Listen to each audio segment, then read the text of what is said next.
Tyreek Hill, and of course, you got to keep your eye on Travis Kelce. Resources have to be there, sent their way.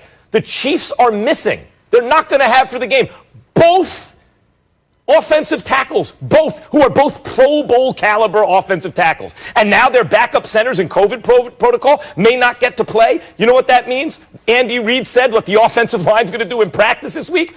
All 5 guys on the offensive line are going to practice at all 5 positions. They are without their best players on the line, and they are thin on the line. They're all going to have to practice at all 5 positions. And what are they going up against, guys? A Bucs team that is surging and getting healthy at just the right time. By the way, Vita Vea, that big defensive tackle, the nose tackle, remember he got hurt in the Bears game and his season was over, right? It's not over. Season's not over. He's playing.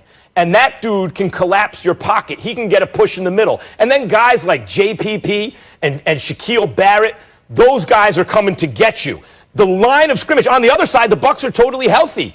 Marpet, remember a month or 2 ago, he had missed some games. He's back. Donovan Smith's back. Everyone's on the line and balling for the Bucs right now. And their line had a very, very good season. So the Bucs should dominate the line of scrimmage. And Brady has weapons everywhere you look, and his secondary's playing lights out. Guys, I picked the Chiefs, and everyone who's picking the Chiefs is doing it for one reason. They have Patrick Mahomes, but they should be the underdogs here. You can talk about that all you want to. I don't think they should be the underdogs because you keep talking about Patrick Mahomes. That ain't what I've been talking about. You saying everybody's been talking about it's because of Patrick Mahomes. To me, it's because of Tyreek Hill and Travis Kelce. It's because of Tyreek Hill the last time he went up against this team. I will remind this audience, he had 207 yards, 7 receptions, and 2 touchdowns in the first quarter. He backpedaled in the end zone on 1 touchdown catch. He backflipped on another, toying with the Tampa Bay Buccaneers. He has 135 receptions on the season.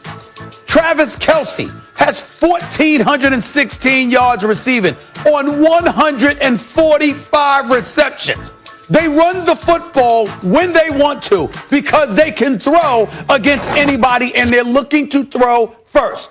And when I think about Tampa Bay, and Tampa Bay with Todd Bowles in his blitz package, because we know he wants to blitz all day, every day, one slight problem. Patrick Mahomes, 17 touchdowns, 0 interceptions against blitzes this year. I mean, this is unbelievable. And so when I look at it from that perspective, and here's where this is the biggest thing, and nobody has brought this up. We've watched Kansas City in the postseason, okay? We've watched them perform. You know what? Going up against Josh Allen, he's not a scrub. He can ball. He was an MVP candidate. Plus, he has wheels on him, too. What happened? They were able to neutralize him. Tom Brady is elite. I get that. And he's going to get the ball out of his hands inside of 2 seconds. I get that, too. But when I look at him right now, when I look at Tom Brady, here's what I think about. He's a stationary target.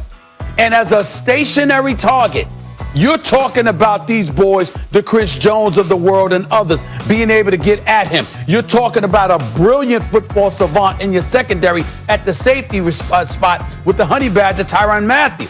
I'm just looking at it from that perspective. And even though I think it's entirely possible for Tampa Bay to win this game, they certainly should not be the favorites because of the things that I just mentioned. No way on earth. The right team is the favorite here. Tyreek Hill and Travis Kelce are amazing players. Mike Evans and Godwin, Antonio Brown, Scotty Miller, nothing to sneeze at. Tom Brady has crazy weapons at receiver everywhere he looks. He has several excellent and trusted tight ends. He has an offensive line that not only blocks for him well, but blocks for the run. In fact, when you talk about the best offensive lines in the NFL this past season, not on paper what we were expecting, but how they actually performed, the Bucs were elite. And they have name brand running backs who can still play. They have a very competent running game when they choose to use it. In other words, they have every single thing on offense.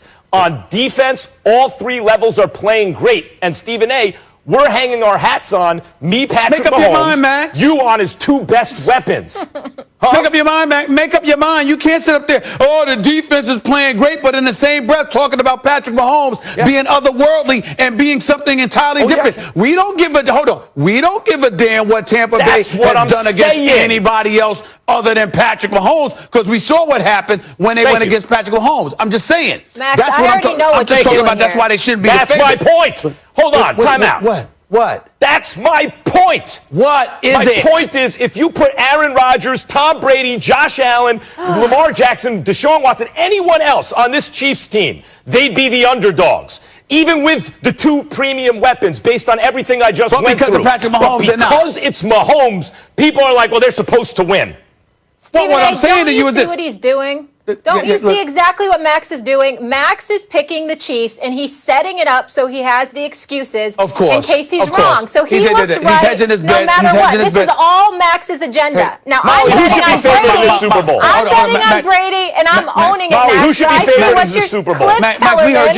you. We heard you, Max. Molly, who should be favored in this Super Bowl since you want to debate? No, I don't want to debate. I just see what you're doing. I see Max, that. hold on, Molly. Who should be favored? Hold on, Molly. Chiefs. Max, I got this beautiful quilt here, because if you want cover, it's a beautiful quilt you should use instead of hedging your damn bets all the time. That's number one. Number two, hold on, Max. Hold on. Number two, Antonio Brown is coming off an injury. Chris Godwin has been dropping passes, so we got to take that into consideration as well. Not only are we talking about Hill and Kelsey, we can't forget McCole Hardman. We can't forget Williams. We can't forget the play calling of Andy Reid and Eric Bieniemy. We can't forget those things. Brown is coming off an injury.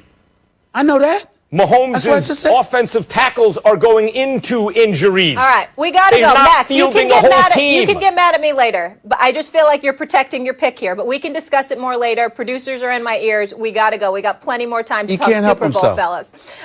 Brett Favre was on the show recently. Really enjoyable time. Fellas, wait till you hear what Favre had to say about Deshaun Watson.